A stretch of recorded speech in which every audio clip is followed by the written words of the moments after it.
we're going to be looking in Acts chapter 10 and a little bit of 11.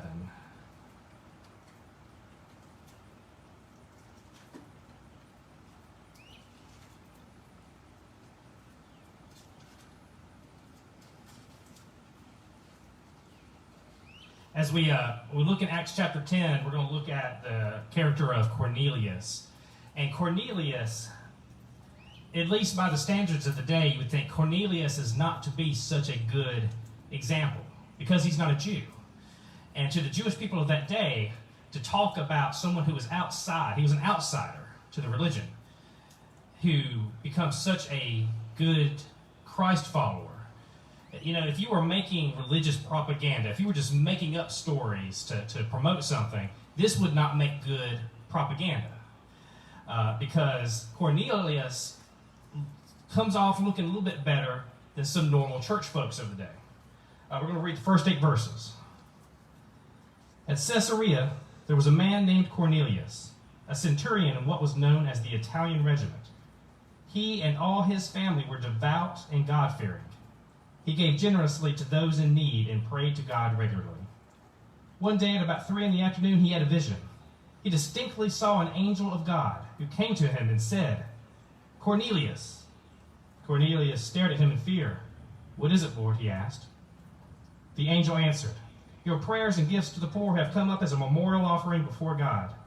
Now send men to Joppa to bring back a man named Simon who is called Peter. He is staying with Simon the tanner, whose house is by the sea." When the angel who spoke to him had gone, Cornelius called 2 of his servants and a devout soldier who was one of his attendants. He told them everything that had happened and sent them to Joppa. About noon the following day, as they were on their journey and approaching the city, Peter went up on the roof to pray. So, excuse me, the bugs are really bad. As we look at this Cornelius, he's really a godly person, but he's a person who seems to be on the outside of this traditional Jewish way of life. He did not grow up by the bloodline.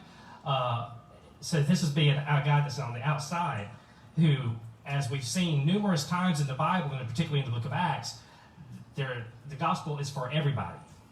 I think about when Jesus spoke with the centurion, that there was this Roman centurion who is such a man of faith that he says, "Jesus, I need you to heal this person, but even if you don't go to them to heal them, but if you just say the word, I know that the healing will take place." And Jesus marvels at the man's faith. As we read throughout this chapter, we read about Peter. I'm going to read a little bit about what happened with Peter in this time. This is the section of Acts where there's lots of stories thrown in to a particular chapter, and they weave together in interesting ways. Speaking about Peter, he became hungry and wanting something to eat, and while the meal was being prepared, he fell into a trance. He saw heaven opened and something like a large sheet being let down to earth by its 4 corners. It contained all kinds of 4-footed animals, as well as reptiles of the earth and birds of the air. Then a voice told him, "Get up, Peter, kill and eat." "Surely not, Lord," Peter replied. "I have never eaten anything impure or unclean." The voice spoke to him a second time. "Do not call anything impure that God has made clean." This happened 3 times, and immediately the sheet was taken back to heaven. While Peter was wondering about the meaning of the vision, the men sent by Cornelius found out where Simon's house was and stopped at the gate. They called out, asking if Simon, who was known as Peter, was staying there. While Peter was still thinking about the vision, the Spirit said to him, "Simon, 3 men are looking for you, so get up and go downstairs. Do not hesitate to go with them, for I have sent them."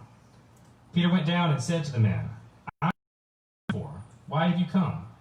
The men replied, "We have come from Cornelius the centurion. He is a righteous and God-fearing man who is respected by all the Jewish people. A holy angel told him to have you come to his house so that he could hear what you have to say." Then Peter invited the men into the house to be his guest. So this would be another thing that would be shocking to the early church who is hearing this read, is that not only is God working through this person who did not have the Jewish heritage, but he's calling Peter to go, he calls Peter to eat animals that had been off of the strict religious diet and to talk to a person who was outside of the realm of the people that the Jews normally associated with. Because it would have been law, it would have been culture that the Jewish people did not associate with a centurion like Cornelius. And yet, God communicates to Peter not to call something unclean that he has called clean. And we see this with the food, but we also see this in his treatment of this outsider.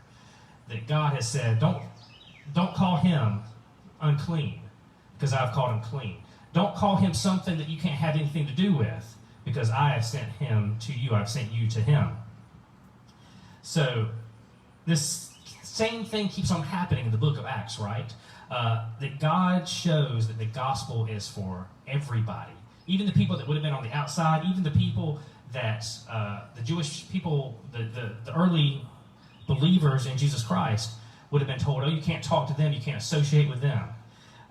We see in Philip's preaching that Philip spoke to the Samaritans.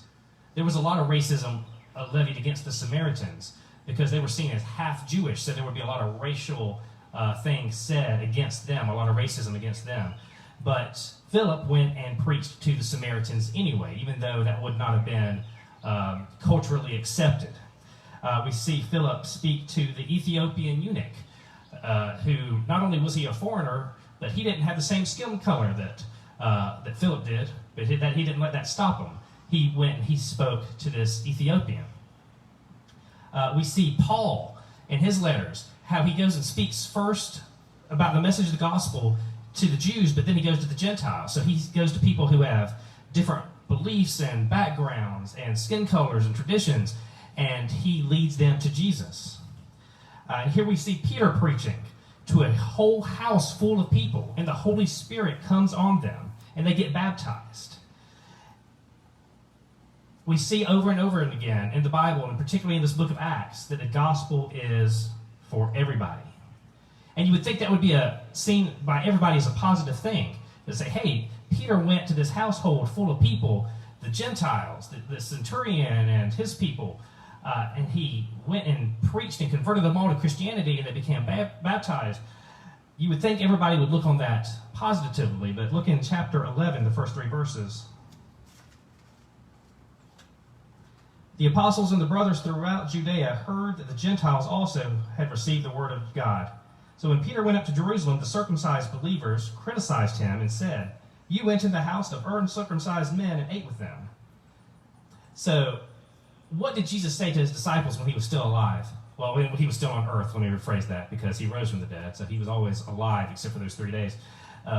What did Jesus say to the disciples? He said that the same things that people said against him, that the charges that they levied against him, they would say to the disciples as well.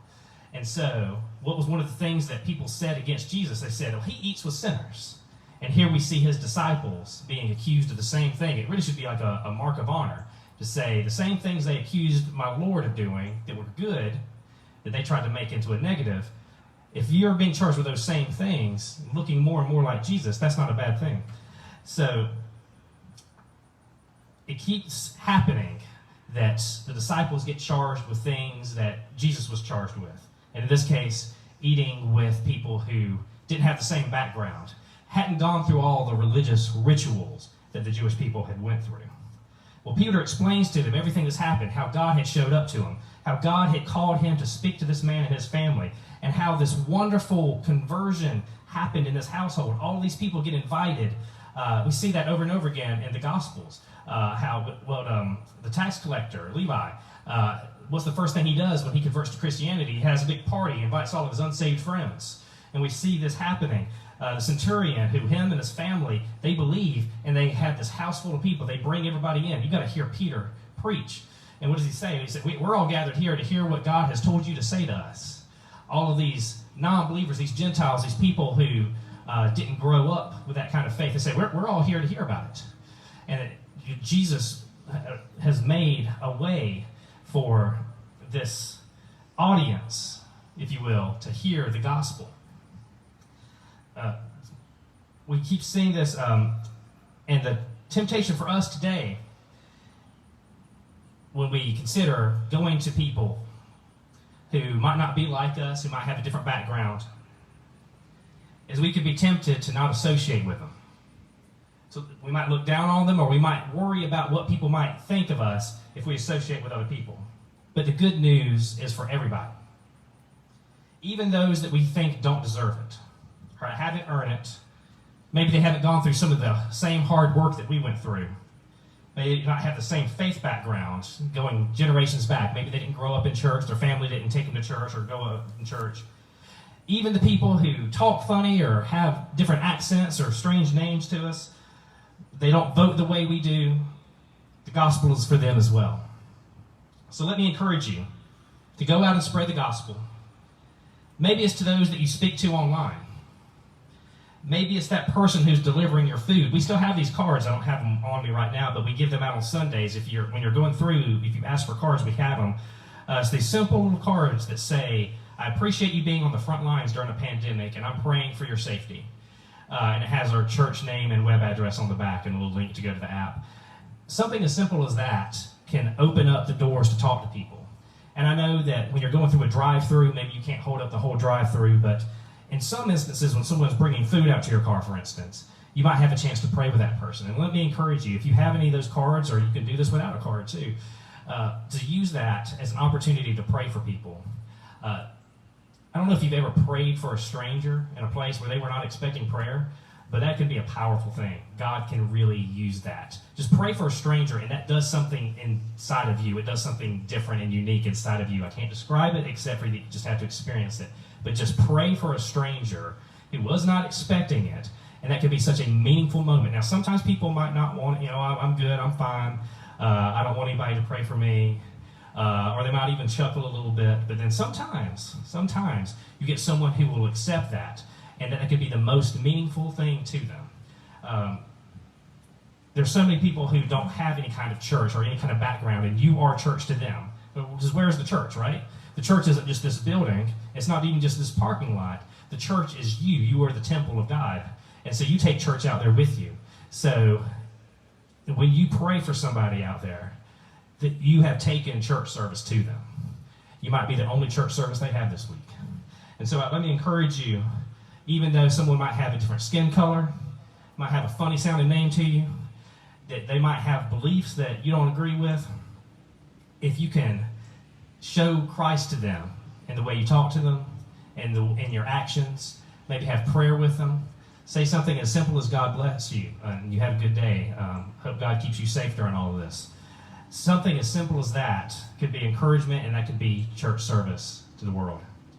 And another opportunity that we have to be Christ to the world and to shine a light in the darkness, many of y'all already probably know this, but on Wednesdays from 4 to 6, we are using volunteers to help in a mission that we're doing here at the church. And of course, that's why we moved prayer and Bible study to Thursdays in the parking lot.